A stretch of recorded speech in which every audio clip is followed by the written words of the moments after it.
John Stenval, Houston, Texas. Hey, but Rockers might be doing it this year. There we go. So to start off, we got a Houstonian right here. Yeah, already. Yeah. So what part of Houston you from? Well, I'm from like Cullen area, Cloverland. I'll say that. You know, Sunnyside. That's the I'm right down the street. Like I was saying, calling in the car, dude, right there. That's crazy. Small world, like 3 minutes from each other, 5 minutes legit, from each other. maybe 5 minutes. Yeah, if that. Wow, that's crazy. Yeah. So after I finished the first season, what I enjoyed most about it is, for me at least, is that it opens up a dialogue with everything that's going on, you know, in a current political landscape, etc. So when the show was released, were y'all surprised about the feedback that y'all are getting? Because I'm sure you got all types of feedback. You mean first season? Yeah, for first season. Oh, yeah. Most definitely. I didn't anticipate that our date announcement saying, "Hey, don't do blackface," would get people so mad. I was like, I thought everybody knew we should be doing blackface in 2017. Exactly. Guess not. It was met with a lot of hate, and I couldn't understand it. It was a weird perception. Yeah.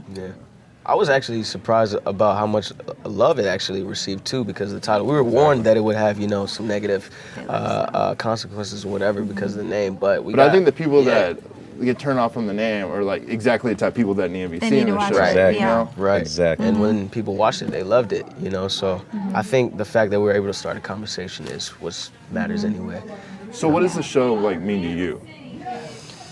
A lot, you know. It's a chance to speak for my generation, you know, or have a foot in the door to speaking for my generation, you know, allowing people to find themselves and showing African Americans in an educated Ivy League standpoint rather than underappreciated, like I said. It means to me like we're defying stereotypes and we're showing who we are as people of color. We're not monolithic. We are multidimensional human beings, and we should be depicted as such. We're intricate. We have different mindsets and thought processes about different things. We come from different backgrounds, and we're struggling with different things. Everyone's struggling with their identity and how they fit within their race and outside of their race, and the perception of how the world perceives them to be versus how they see themselves, and whether they're a combination of both or neither. It means a lot to me. I wish I had a show like this growing up, for sure. Yeah.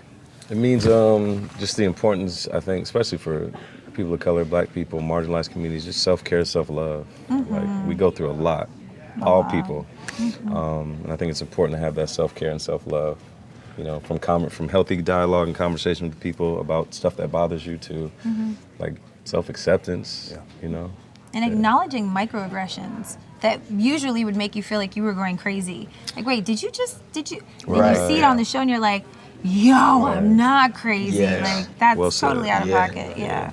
So in season 2, where do we find your characters? It's a couple weeks later. What's happening between that time? Coco's moving on away from Troy and taking more of a leadership. You saw her make a power play at the end of season 10, so she's just going to elevate and make more power moves because she believes being aligned with a certain group of people is going to help her achieve the ascension that she desires.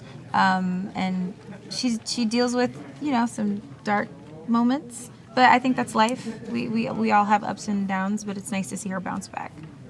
Lionel is realizing that some things in life work for him and others don't. The person that he has been intimate with, you know, is just not working for him. So I think he's starting to realize the way that true relationships actually work sometimes, and it's heartbreaking. Yeah. Troy's trying to find the new him, you know. He liberates himself in episode 10, season 1, and so now it's like, well, where do you go from here? If you've shattered that old image, but how do you go forward? Because he really doesn't have a clue, you know, and he's hurt a lot of people, and so the only real friend he has is Lionel. And so he's enjoying his newfound freedom, but at the same time, he's obviously hiding and coping with drugs and alcohol, so it explores that messy place that he's in. Well, you know, it's H-Town, people got your back. So. Bro, for sure. Every day.